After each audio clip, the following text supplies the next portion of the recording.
En lui faisant une injection, une infirmière fit une découverte terrifiante. Elle avait confondu l'analgésique avec un anti-inflammatoire, la morphine. Plus alarmant encore, elle avait administré 100 mg de morphine, au lieu des 3 mg prévus. Même avec un médicament d'une telle pureté, seuls 5 mg suffisaient à tuer. Le vieil homme, cependant, resta imperturbable et sortit même un carnet pour consigner cette méthode de meurtre intrigante. Pendant ce temps, la jeune femme paniquait de plus en plus, ayant découvert qu'elle avait perdu l'antidote qu'elle avait laissé dans son sac.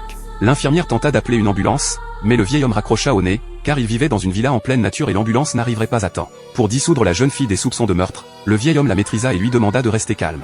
Il attendait également d'elle qu'elle suive ses instructions. Elle quitta d'abord la villa calmement sous le regard attentif de son plus jeune fils. Puis, elle sortit sa voiture du champ de vision des caméras de surveillance. Puis elle retourna secrètement à la villa, revêtant ses propres vêtements et son chapeau, afin que son plus jeune fils, qui était dehors, sache que son père était toujours dans la pièce. Malgré cela, la jeune fille avait un défaut fatal, elle vomissait si elle mentait. Le vieil homme lui dit de ne dire qu'une partie de la vérité. Après avoir tout réglé, l'infirmière partit. La villa fut ouverte. Le lendemain, la gouvernante découvrit que le vieil homme était mort d'une égorgement. Comme l'infirmière était restée avec lui cette nuit-là, la police la renvoya chez elle à la villa. Un détective fut également engagé par un mystérieux individu contre une forte somme d'argent pour enquêter sur la mort de l'homme.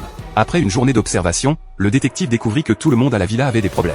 Le plus jeune fils se disputait avec son père au sujet de son licenciement. Le petit-fils du vieil homme se disputa également cette nuit-là parce qu'il n'avait pas été inclus dans le testament. Il finit par quitter la villa, furieux. Sa femme se disputait au sujet du détournement de l'argent du vieil homme, et celui-ci décida de ne pas lui donner un centime. Finalement, comme l'infirmière vomissait à chaque mensonge, l'inspecteur chercha à la convaincre.